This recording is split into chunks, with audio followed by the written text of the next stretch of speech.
under construction in Nicaragua, combined with those already constructed in Cuba, will have the capability of completely blocking those sea lines of communication. In order to meet the NATO commitment, the United States would first have to divert U.S. forces to take out those bases. The Soviet bases being constructed on the west coast of Nicaragua would allow aircraft to make reconnaissance flights all the way up the west coast of the United States, clear up to our secret naval base in Bremerton, Alaska. They would have their first submarine base in North America. We believe that that is of some strategic significance to the security of the United States, and as I have suggested, to Europe as well. The United States would be faced under any circumstance, if those bases are allowed to be completed, with a dilemma. Do we plan to attack those Soviet bases, or do we withdraw our forces from NATO? The second disinformation theme that I see discussed in Europe as well as in the United States is that the leaders of the so-called Contras, the counter-revolutionaries as the communists call them, I prefer to use the term freedom fighters of Nicaragua, but they say that these leaders are all Somocistas. That is, they are former followers of Anastasio Somoza, that they're former members of the National Guard. Well, the facts are that there are only 11 former members of Somoza's National Guard serving with the UNO, the United Nicaraguan Opposition. One of them was a lieutenant colonel in such disfavor with Somoza that he was kept out of Nicaragua. They had him in exile as the attaché to the United States and other positions. That's why he is acceptable now. The others of that group of 11 were former lieutenants who had been to school in the United States and had learned something of our military ethics, and most of them were former sergeants. At the same time, at least 34 members of the Sandinista leadership are former National Guardsmen, former members of Somoza's elite force. This is a simple case of the lie being spoken so frequently that people tend to believe it. Disinformation theme number 3 is that the Contras want to return Nicaragua to a one-party system as we had under Somoza. The facts are that most of the UNO leadership today belonged or supported the Sandinista movement to oust Somoza. They belong to different parties and have united after several years of conflict because they were of different political persuasions. And now they've united to oppose the one-party rule that has been imposed on Nicaragua by the Sandinistas. And while there are reports that there was a fair election conducted and that there were other political parties, the facts are that the balloting on election day was probably fairly honest. But the election process was not fair. It was not a true election because the non-Sandinista candidates were not permitted to campaign. They were not allowed to have use of the press, of the radio, of the television, nor were they permitted to have free assembly to conduct their campaign. The election, in fact, was a fraud, and today there is a single party in Nicaragua.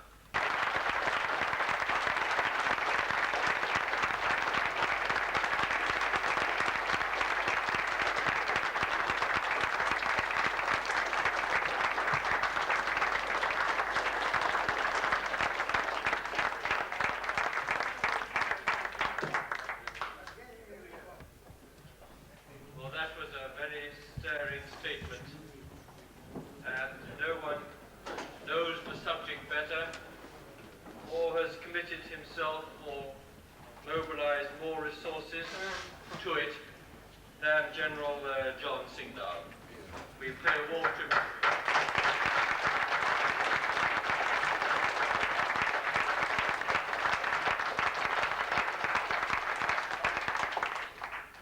I think this would be an opportune moment, before we go on to some administrative business, to open the session to questions and discussion.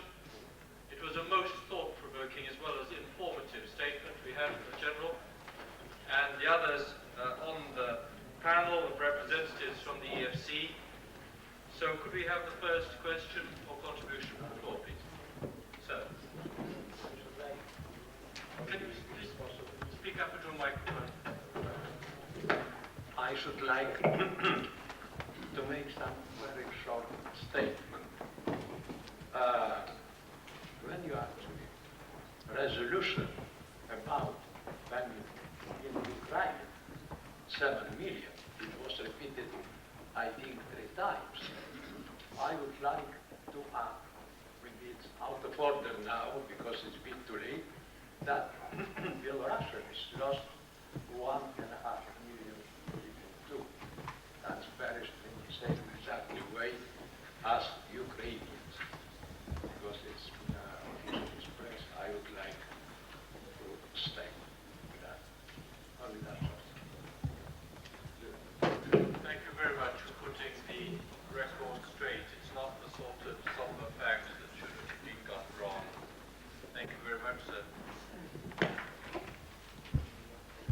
Yes, please.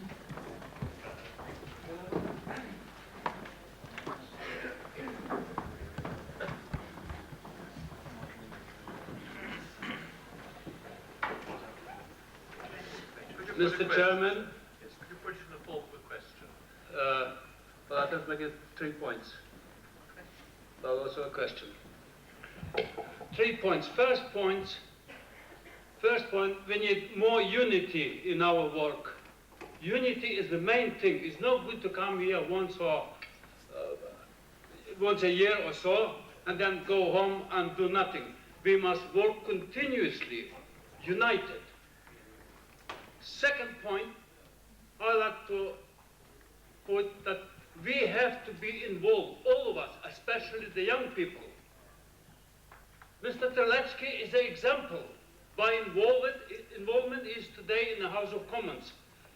I wonder how many of our young people would be today, not only in the British Parliament, but also everywhere else, if they would get involved. Personally, despite the fact I once here, it's my 60th birthday again, I am involved. I'll tell you a little story. In West Lewisham, where I come from, there's only 3 of us, 3 Ukrainian families. But if you look for the resolution for the Conservative Party conference every year, there's all the time from West Lewisham resolution for decolonization, Russian Empire, introducing Ukrainian language, moral support, captive nations, and so on and so on. If in every constituency in this country and everywhere else we would have a few active participants, I wonder how many Terlecki we would have in the House of Commons or everywhere else. Because thanks God we have people like John Wilkinson to help us. But we can't rely on people who only a guide every day love for freedom for the captive nations. But we have to do more, because we can't rely on everybody else to do their job for us. Now to the little question. I would like the EFC to publish some kind of a newsletter so people would know what the EFC did and also would be able to contribute. That would help a lot to the work, not only for EFC, but to the political work generally. Thank you very much. Yes, I think that's, thank you very much, an excellent suggestion. As always, the suggestions of these kinds is a question of resources, and one would have to consider whether such a newsletter would best be done, whether it should be done on an individual branch basis or whether a European-wide basis. In fact, Bertil Häggman of Sweden is already publishing such a newsletter. And I think this is an important step forward. But perhaps Stefan has some additional observations on this important point. To publish material, it's one thing. But to make people read it and for people to distribute it, it's another. Very often you have publication of material on so many subjects, and regrettably, very often people don't even read it. Whilst I agree with publishing material in order to publicize an issue which the AFC stands for, but I think that those members of the branches in the United Kingdom in particular, if they would care not only to be a member of the branch, and I'm sure they are not just members of the branch, but if they would, not every day, perhaps not every week, but in their place of work, wherever they are, whether in their clubs or pubs or offices or factories, speak to their next door neighbors, to their friends and colleagues, and publicize it in that way if you have no literature to give it to them. And I think if a person speaks to a person and speaks from the heart, then very often the news is accepted, statement is accepted that much better than via a piece of paper, although I do not condemn, as I say, literature. But it is a responsibility of us all, not only the members of the EFC, but all of us who care about others, who represent nations from behind the Iron Curtains and Soviet Union, and we have one enemy in common. Therefore, let us speak and speak again, because that is the way to win friends, to win support in a similar way. And I'm in no way trying to be derogative when I say that when a priest on a Sunday repeats his sermon from the pulpit to his congregationists time and time again, those people who attend churches know very well indeed what the priests have said to them on a Sunday evening or Sunday afternoon. And as I said earlier on, we are those apostles with a small a, that we should preach and we should speak, we must never stop it. Thank you very much, Stefan.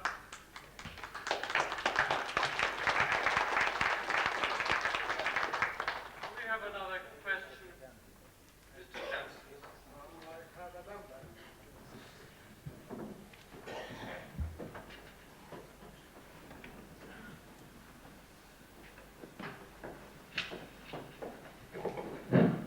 Honourable President, you may not know, but the ABN session earlier on hinged onto your question time. My apologies. Few things came up. A young lady from the United States of America said that it's time to rejuvenate our memberships. A very sincere speaker from Bulgaria, Dr. Doshev, said, our plight is our common problem. And from all the reports that I heard this morning, at various stages, back came the same what our Honourable Stefan Terlecki said, it's our common problem. And I go to several organizations and I say, we must cooperate, you know. And if something very important thing happens in the world, it's not good that only one person makes, for example, he makes isolate in the United States. It has been very good if somebody has isolate in London, one in Bonn, someone in Stockholm. At the same time, I think it's very good if we make in every country one person. If something happens, we can quote or write to each other that we can make actions at the same time. Don't you think that's very important? Because it's very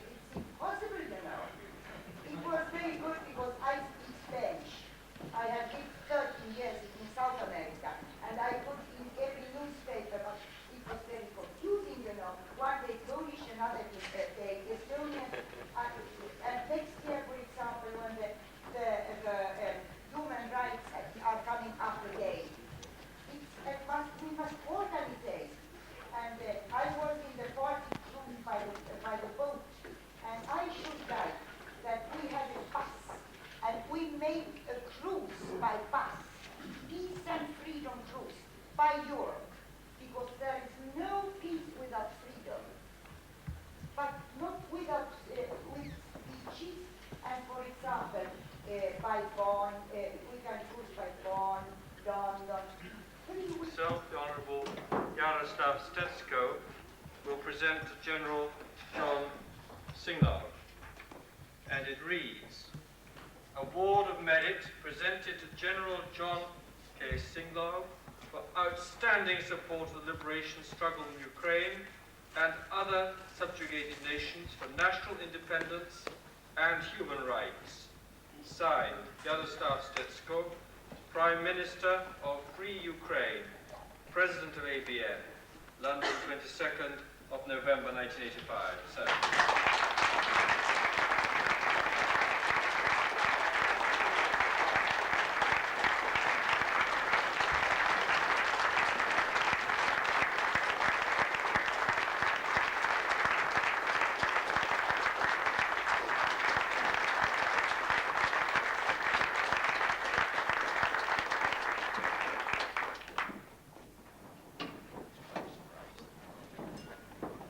This is the ridiculous after the sublime. To General Jack, as I call him, a tie of the House of Commons, Honorary MP Jack, for a stirring speech. I wish my colleagues could speak as directly, as forthrightly as yourself. And one to my friend and colleague, Mr. Guillermo Kirkpatrick. Gentlemen.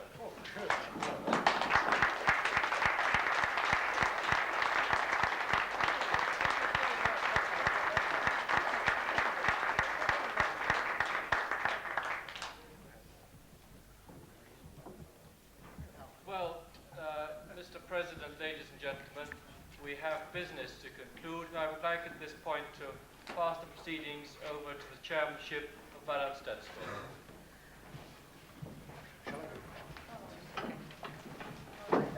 Good, that's easier.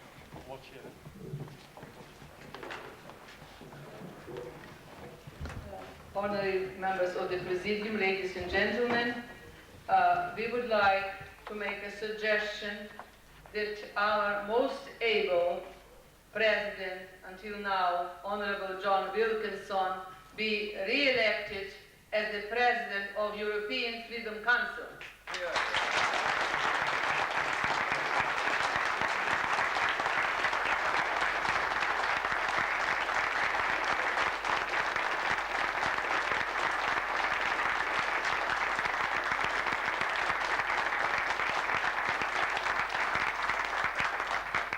There is a suggestion of the European Freedom Council Preparatory Committee that the members of the executive and the honorary presidium be re-elected in full, and that some others very until now able co-fighters and supporters of the idea of European Freedom Council be added, and those whom we would like to suggest to be added is Honorable Stefan Terlecki.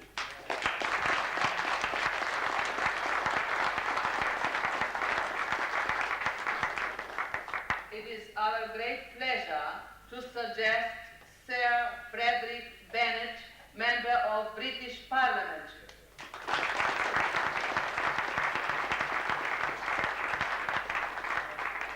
The member of the Swedish Parliament is supporting the idea of European Freedom Council for many years, but is unable to come here, is Honorable Professor Hugo Hegeland. We would suggest him to be elected as a member of the Executive Board as well.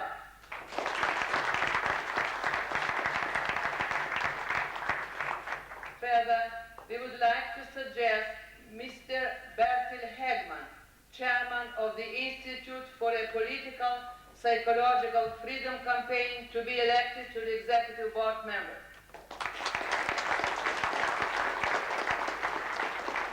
And the last suggestion, we would like to suggest Professor Leo Manino, president of the Italian Archaeological Society, who has sent his speech here, who has been working hard for many years for European Freedom Council, but due to his sudden illness was unable to come here.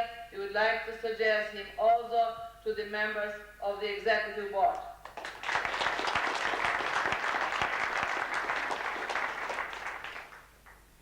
We would like that the Honorary Presidium, as it was until now, His Royal Highness Otto von Habsburg, Honorable Jaroslav Stechko, former Prime Minister of Ukraine, Honorable Manuel Fraga Iribarne, Chairman of the Alianza Popular of Spain, be re-elected members of Honorary Presidium. Thank you very much.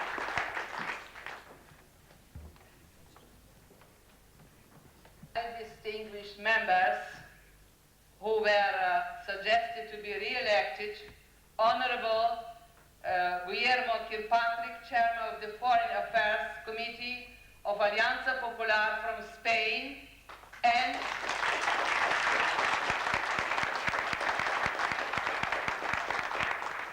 Honorable Ursula Apel-Krone, member of German Parliament, who is now at the party Congress and was unable to come to be re-elected, and since my name was there, I omitted this list. Slava Stechko.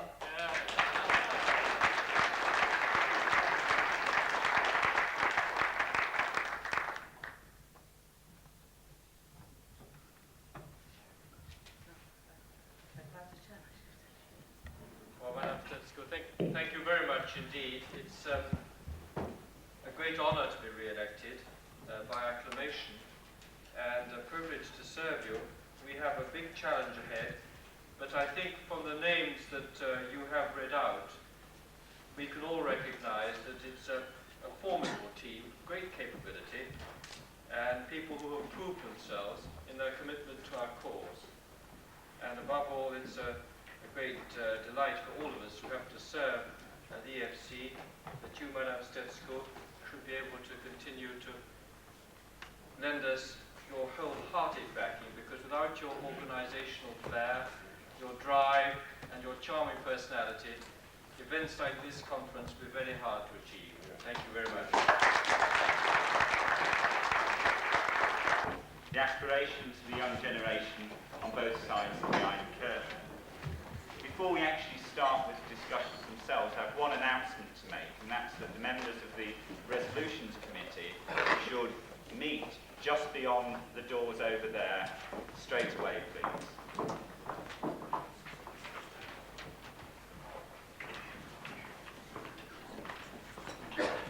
Nations do not disappear because of too many heroes, but because there are no heroes. So said the Prime Minister of Ukraine, Yaroslav Stechko. Youth of every era, of every generation, has lived and carried with it great ideals. Every young man or woman has wanted to change the world, to make it into a just society, and indeed make it a better place in which to live. But these ideals, these hopes and dreams are shuffled and lost in pessimism or apathy. Gone are the loyalties to one's God, one's country, to a life of valued tradition. Instead, we have a loyalty to a materialistic gain, an egoism to benefit oneself and no one else, an apathy to hedonism. The young representatives here on this panel today appeal to our peers to work for the benefit of our societies and the common good of all mankind. We have responsibilities not only to our captured brothers, but to our own conscience. We must pursue nationalism and the process of liberation. We must renew our faith in God and ensure that all may enjoy religious freedom. We must share and endeavour to maintain our individual culture and heritage so that it may flourish. We must pursue the ideas of ABN and the European Freedom Council and organisations like them, which propagate freedom for nations as an alternative to an atomic war. we must first read ourselves and then spread the literary works of our imprisoned brethren, for they show us the truth of life behind the Iron Curtain. We must emphasize in the West that the aim of Moscow is world domination, and the West's empathy lies with the captive nations. 2 amendments to the list of speakers given in the programme. Firstly, the third speaker, Mr. Juan Clark, is unfortunately unable to be with us. But there are 2 additions to the programme. Unfortunately, they were omitted from the published programme. They are Mr. Ante Kokic, a Croatian youth representative, and Mr. Imants Liegis of Latvia. The first of the panellists this evening is Miss Irena Chalupa, who is going to speak on Between Two Currents, being Ukrainian in America. She was from New York originally and currently lives in Munich, working for the central headquarters of the Anti-Bolshevik Bloc of Nations. Thank you.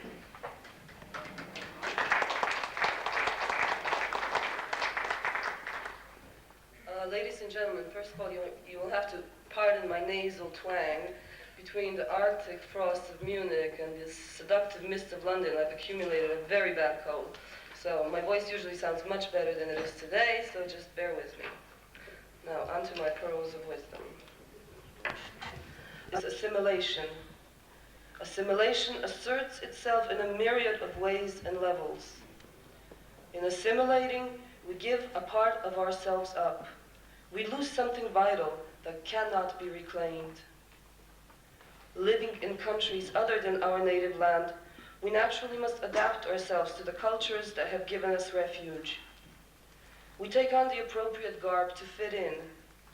There's nothing wrong with adaptation to a point. That is the nature of the beast.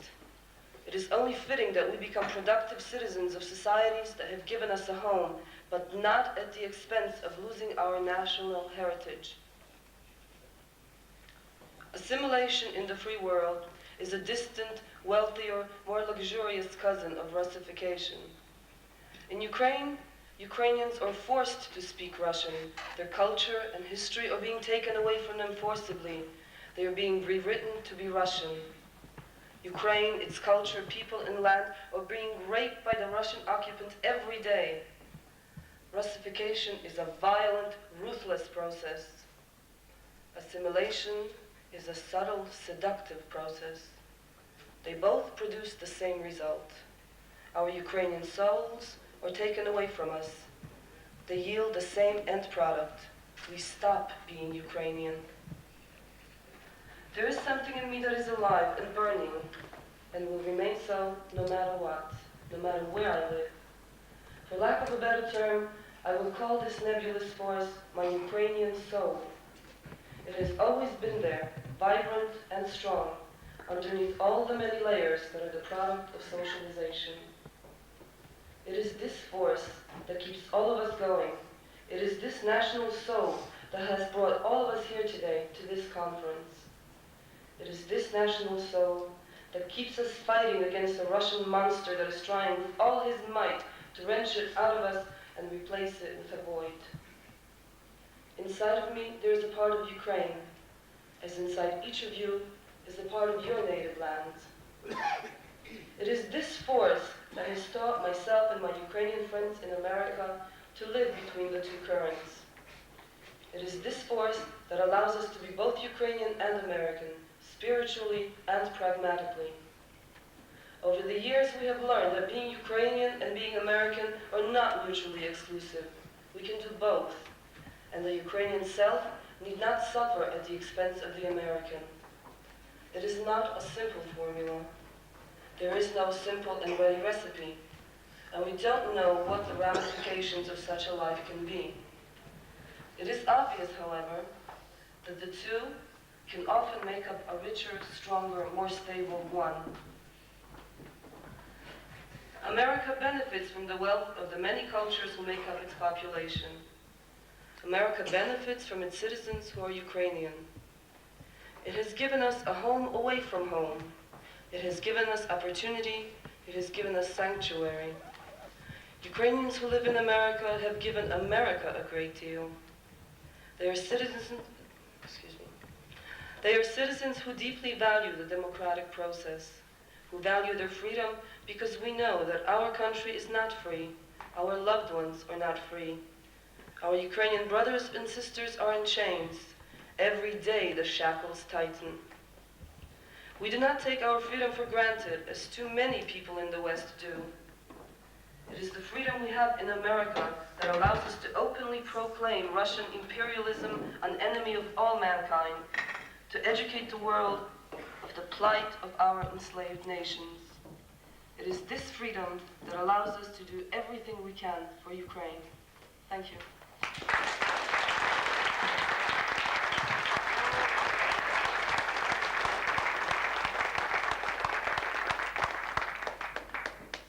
Thank you very much for that extremely interesting discussion on problems of assimilation in a foreign country other than the native one. It's a problem, although dealt with there in respect of a Ukrainian living in America, it's equally true of all those other countries in the world, equally true of those people who live elsewhere, be it in America, Britain, or elsewhere throughout Europe. The next speaker is Major Tran Chow Tui. He is a former pilot and chief operations officer of the 3rd Division of the Vietnamese Air Force, who spent 5 years in prison after the communist invasion. He's vice chairman of the European Vietnam Veterans and a member of the Young Vietnamese for Freedom, and lives in Brussels.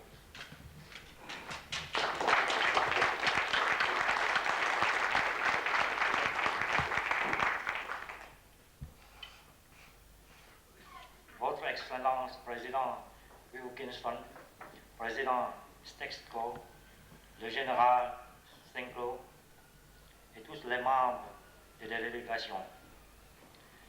Pour faciliter et comprendre tout ce que je vais vous expliquer, je crois que j'ai besoin d'un traducteur. The speech will actually be read to you by Trong An Chow, who's from the United States, from New York, and is attending her 4th conference already in a very short space of time. D'abord, je vous souhaite de bonne santé et plein d'énergie pour lutter contre le communisme en ayant l'intention de conquérir tout le monde entier. First of all, I wish you good health and much energy in your struggle against communism, which wants to conquer the whole world. Je crois que tout le monde a entendu le mot rééducation, mais vous ne vous rendez pas compte tout ce qui s'est passé dans le camp de rééducation, où nous sommes les victimes du communisme qui m'a détenu à peu près 4 ans. All of you have suddenly heard the word re-education, but nobody really knows what it means, a re-education camp in communist Vietnam. I spent 4 years in those camps. En effet, je voudrais vous expliquer quelques problèmes, quelques drames relatifs dans le camp de rééducation. I would like to explain you some problems regarding those re-education camps. C'est le premier jour, je suis rentré dans le camp de rééducation. Le communisme m'a enlevé tout de suite 2, 3. Le premier, c'est 3 de possession, et le deuxième, c'est 3 de civique. On the first day, I entered into that re-education camp. The communist guards took me off 2 rights. The right to possess anything, and second, the right, or any civic right. Voilà, je vais vous expliquer qu'est-ce que c'est le droit de possession et le droit de civique. On m'a confisqué tout de suite ma montre, mes lunettes, et une paire de chaussures. Voilà le droit de possession que je n'ai pas le droit de porter toutes les choses là. Et après déclaration de curriculum vitae, on m'a affirmé que dès maintenant, je n'ai plus le droit de civique, mais on n'a rien dit que je suis un prisonnier. Là, c'est un jeu de mots. C'est parce que vous savez bien, si je suis un prisonnier, il faut me condamner 5 ans ou bien 6 ans de réclusion ou bien même condamné à mort. Mais le camp de rééducation, on ne sait pas à quelle date ou bien à quel jour on va me libérer. Là, c'est un jeu de mots d'aller depuis. Et je vous donne. On the first date, I took me my shoes, my watch, and everything I had. In fact, I was not really a prisoner because being a prisoner, you have to be condemned, and you know how many years you will spend there. So there is some unusual situation in those camps where you are not really prisoners, but you can get out of it. Tous les prisonniers doivent travailler des travaux forcés, mais très inhumains. Par exemple, les prisonniers doivent enlever tous les mines pendant la guerre qu'on a installées pour protéger la base ou bien le poste. Mais pour enlever les mines, normalement, il y a un spécialiste qui doit enlever, ou bien il y a des gens qui travaillent dans le service génie militaire. Mais comme nous, ce sont des officiers dans l'armée de l'air, et tout le monde doit travailler quand même. Dans cette opération, à peu près 15 prisonniers sont morts. You have to work the whole day. And for instance, you have to take up mines. On the first day, we had to do this work. Not being specialists, we have lost 15 persons. Et pendant 5 ans dans la prison, ma femme est venue 2 fois.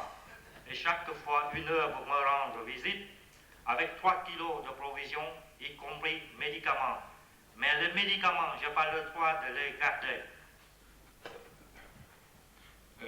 During the 4 years, I just received twice a visit of my wife, who had the right to give me 3 kilograms in a package, including medicines, but I didn't have the right to use those medicines.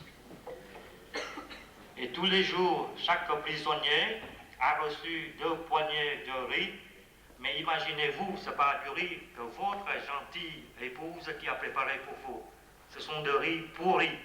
Et en plus, quelques morceaux de sel tout noirs réservés pour les animaux, et même il y a des vers, des petits insectes dans le riz aussi. With some sugar and salt per day.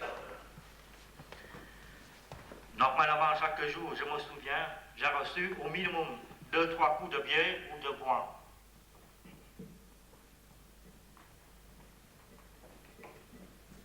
I got every day, I think so, about 3-4 times to punch, I think. Je crois que le temps ne permet pas de vous expliquer autre chose, mais je vous promets, si vous avez besoin des documents, ou bien vous avez des questions, je vais vous expliquer après.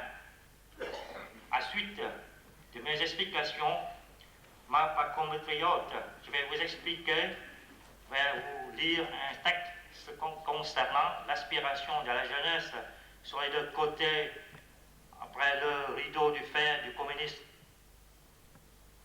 Et je vous remercie infiniment de votre attention. If you need some more information regarding those camps in Vietnam, I will be very glad to furnish them to you. And even if you want to put up some questions, I will be very glad to answer.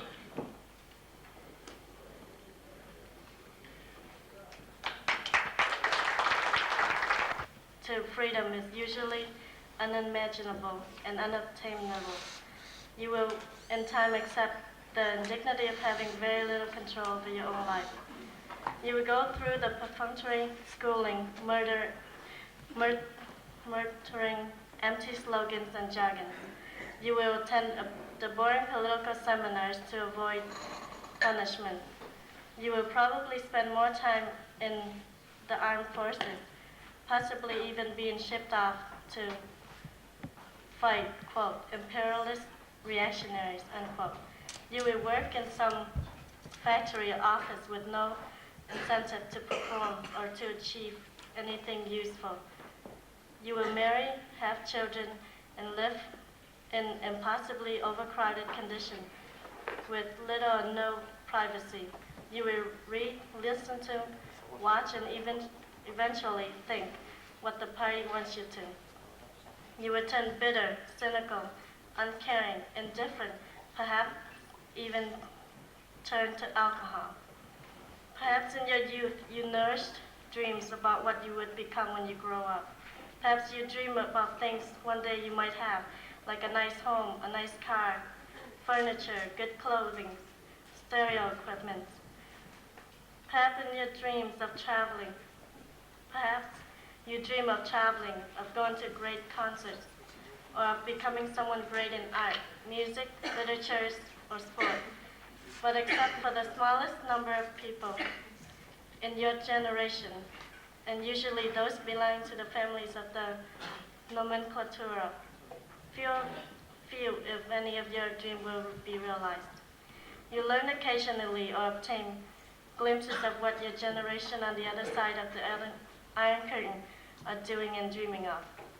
In the West, in the free countries of the world, you share your dreams as well. They want the same thing you want. The difference is they can obtain what they want, and you are not allowed to. Our next speaker is Lieutenant Ha Diet, former lieutenant in the Vietnamese army who was wounded in Vietnam and is currently chairman of the Toronto chapter of the Young Vietnamese for Freedom. Thank you.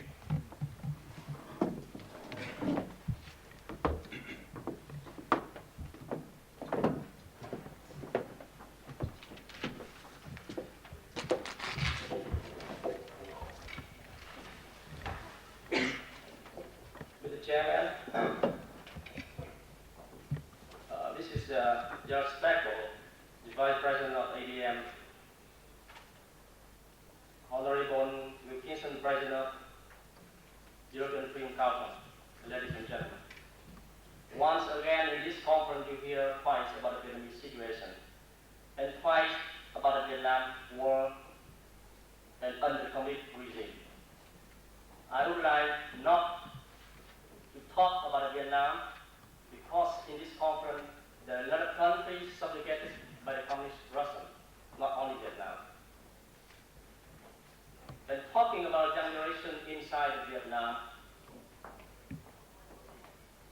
and we're talking about other young generation inside other subjugated countries. So there is no interest in talking about that topic. But I would like to tell you a story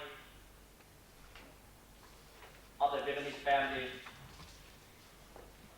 And I do believe who had lost family once, who had lost freedom once, who had lost their country once, can understand and empathize what I'm talking. Mr. Thong, he had one family, 3 children. After coming to over to South Vietnam, the communist withdraw his citizenship, and he is no longer a Vietnamese citizen. That is communist policy.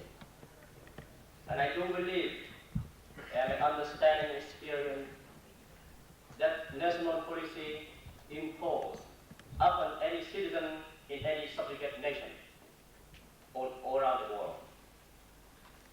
When he cannot have anything to survive for his family, he decided to get away from this regime. One day, 3 years old boy asked him, before he left Vietnam that when I can see you again. He cannot answer this question. But he left Vietnam in a small boat in the ocean. The boat sunk down the ocean. He was killed by the pirate. The young kid, the 3-year-old boy, never see the father again. I believe this story never moved our heart. The people who have experience in the communist regime. What I'm talking about the story, just to remind you understand, when we are outside the country subjugated by the communists, stay here, talking conference, filibuster, and never have one gun, one bomb to destroy the communist regime. I refer this real story to you as a symbolic story of our generation inside the subjugated nation all over the world. When the boat of the Vietnam sinking down in the ocean, at that time the generation inside the Vietnam sinking down in the vast ocean of the evil empire of Soviet Russia. If we are only talking about the negative aspect of the young generation inside subjugated nation, I do believe it's unfair. We have another side, another aspect that positive, that help me, that help you, that help us to strong, to stand, to fight continually in this world against the evil empire. There are 3 proposals that I would like to refer to the ADN, to the World Anti-Communist League, from the EFC, European Freedom Council. The first proposal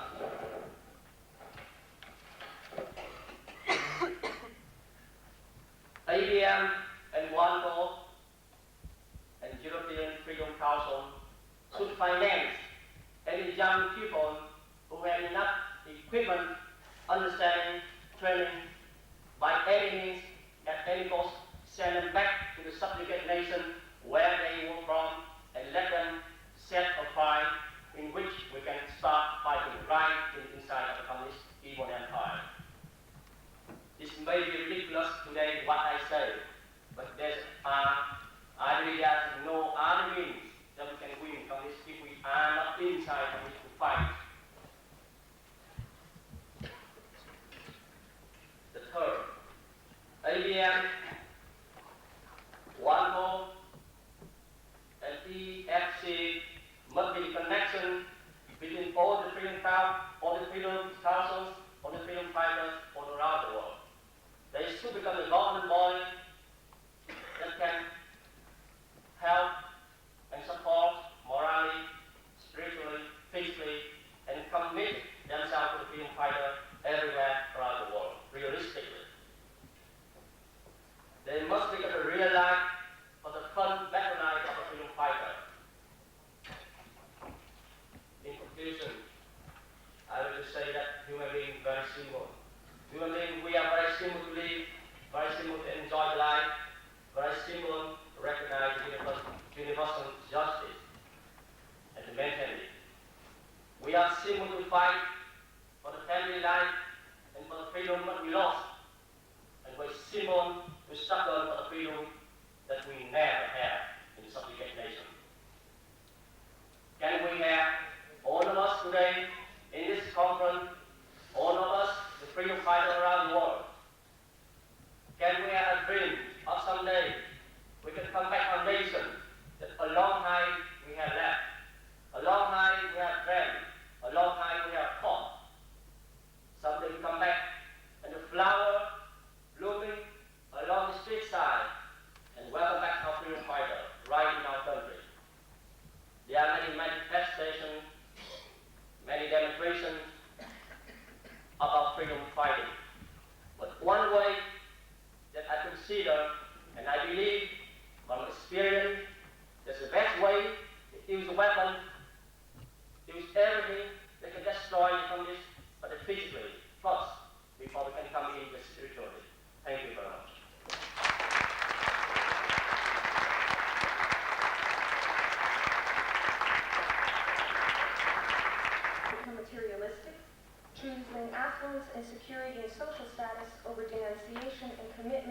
battle a totalitarian communist regime, thus working for independence and freedom of others. This can be moderately compared to Western governments who will not denounce horrendous abuse of human rights and persecution of religious freedom for the fear of hurting détente. This is a psychological captivity. Youth behind the Iron Curtain is in a physical state of captivity. Rights are denied and individuals are persecuted for freedoms which we here in the West enjoy as common day practice, freedoms such as that of the press and speech. A university peer of mine told me not too long ago of a visit of his to Ukraine. There he spoke to another student who answered a question put forth to him like this. The question was, if you could, in a few short words, describe your life here, he replied, my life here is all right, I eat bread daily, but my biggest dilemma is that living in an occupied nation, I have great guilt burning at my face that daily I am always serving my enemy. It is feelings such as these which in many cases make one stop and think, why am I serving my enemy? From this arises the nationalistic and religious spirit of which I would like to speak of today. The urge and need to free oneself from captive bonds becomes of the uttermost importance. This nationalistic and religious renaissance grows daily, although not expressed as vocally as one would like. Our youth, our students are not dormant, despite obvious internal, political, and social attempts by Moscow to stomp them. For example, a few years back, First Secretary of the Communist Party of Ukraine, Szczerbitsky, was traveling from Ternopil to Lviv, a distance of about 120 kilometers. Along the route, numerous blue and yellow Ukrainian flags were hung. This may seem like a trivial act to some, but imagine the amount of work and ingenuity needed for a task such as this. Hundreds of yards of material would need to be obtained, hours of labor in sewing them by women and their mothers, young women and their mothers, and to cover a distance of 120 kilometers to hang these flags is a miraculous task. This is but a paragraph from an epic book that could describe this wondrous renaissance of nationalistic spirit. Yet Moscow hammers and hammers at these monumental labors of freedom. Countless young men and women are arrested under charges of laziness, hooliganism, and destroying public property. This is done not only to curb the liberation process, but to create among the masses a strong hate for it, and thus dissipating it. The hate is created elsewhere as well, in the educational system of our homelands. One of the greatest influences and most dangerous is the academic sector. University professors have one of the greatest influences on the minds of our students. If these professors teach a blasphemized truth dictated by the Communist Party, how can a young woman of, say, the age of 18, 19, or 20 develop this imperative nationalistic spirit? The way to do it is through the resistant movements, which exist behind the Iron Curtain and have not withered away and died, but instead have been rejuvenated and reborn. These academics have tried and in many ways are succeeding in spreading their tyranny throughout the Western world. The work that you and I do through organized bodies such as ABN and EFC, and the lobbying we do of our politicians to put pressure on communist governments in question, is extremely beneficial to upkeeping the national and spiritual morale of our enslaved nations. To turn away any opposing thoughts to communism and imperialism by academics here in the West would be a great victory for Soviet Russia. Reputable institutions such as Harvard and the Chair of Ukrainian Studies at the University of Toronto are under constant extreme pressure to organize lecture exchanges. In September of this year, a host of university academics traveled to Canada from the University of Tbilisi to speak on, and I quote, Ukrainian immigration to Canada of youth from both sides of the ocean. Ironically, one of these scholars, Yuri Makai, is a historian specializing in the Communist Party. He is highly suspected of holding the rank of colonel in the same party. Let me relate a direct incident of brutal intentions by the KGB to break the academic spirit we have here. A professor at York University in Toronto was telephoned by a man named Ivan Ivanovich from the Soviet Russian embassy in Ottawa, wanting to meet with him to ask this professor to appear in Lviv with a lecture or presentation. The professor said he couldn't go because he had no guarantee if he would be allowed to return home. Ivan Ivanovich gave him the guarantee that no harm would come to him. So he traveled to Lviv, presented his lecture, and asked the officials who so cordially took care of him if he could visit some family who lived nearby. They said, of course, and asked for their names. He gave the name of a girl and a man named Matvienko. The official returned the next day and said that a visit with the girl could be arranged, but naming various excuses, the man Matvienko could not be visited. They gave him a chauffeur and a translator. He objected to the translator, pointing out, and with good reason, that if he could deliver a lecture at the university in Lviv, why couldn't he speak to his cousin in Ukrainian as well? The official insisted on the translator, and off we went.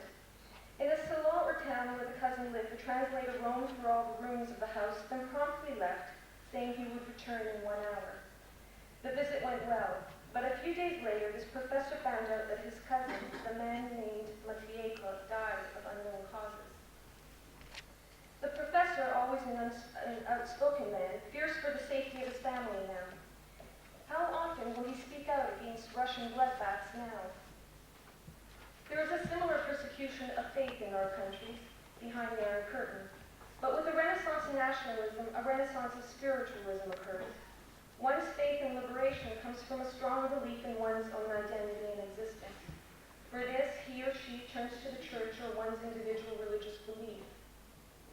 Despite Moscow's efforts to close down churches, or interestingly enough, paint the motive because they have a Banderite or a revolutionary look about them, many marriages are being performed and their children are baptized in the Orthodox or Catholic faith.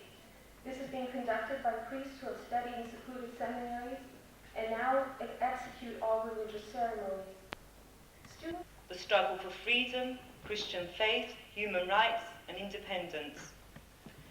Their lives, as well as the lives of countless of other fighters for freedom, beginning from members of the Ukrainian Insurgent Army and the Organization of Ukrainian Nationalists, to the writers of the 60s, and finally the political and cultural activists of the 70s and 80s, passed in accordance with the same immovable and stricken scheme, which is designated for all those people who dare to raise their voices against the arbitrary Russian communist regime, against the subordination of education with political and ideological aims, against contempt of national, human and political rights of the individual and nations in the USSR, all of which result in the following: expulsion from the Communist Party, loss of work, police searches of one's home, arrests and interrogations, fabrication of the trial accusation, a closed trial, sentence, penal camp or prison, deportation, exile, and finally death. Why is it that to be Ukrainian in Ukraine is a crime? In my opinion, the answer lies in the definition of Russian values, the values of the occupier on the one hand, and Ukrainian values, the values of the occupied on the other. Russian values, that is, the values of Moscow, stand for philosophical and dialectical materialism, Bolshevism being the synthesis of Russian communism and imperialism. The aims of Russian imperialism are world conquest and the creation of one universal Russian communist empire. This imperialist idea is not new to the Russians. In the past, Pan-Slavism was also a Russian notion. In contrast, Ukraine has national ideals. That is, a national state as opposed to the imperialist state. Ukrainians have never attempted to conquer foreign lands, but have always been forced to fight for the re-establishment of their own national state. Therefore, to the Russians, someone who struggles for the independent national state is a criminal, a bourgeois nationalist. The Russians have always imposed the Russian Orthodox religion in all the countries they have occupied. The Ukrainian Catholic and Orthodox churches were liquidated in Ukraine. Churches are being constantly destroyed. All churches in Ukraine were to be under the jurisdiction of the Russian Patriarch. In this way, Moscow became the center of Russian Orthodoxy as well as of Russian imperialism. However, as communism is an atheist doctrine, the Russians have exploited orthodoxy in order to expand the Russian Empire with the help of those who still believe in God. Artificial state, unknown in history until the end of the First World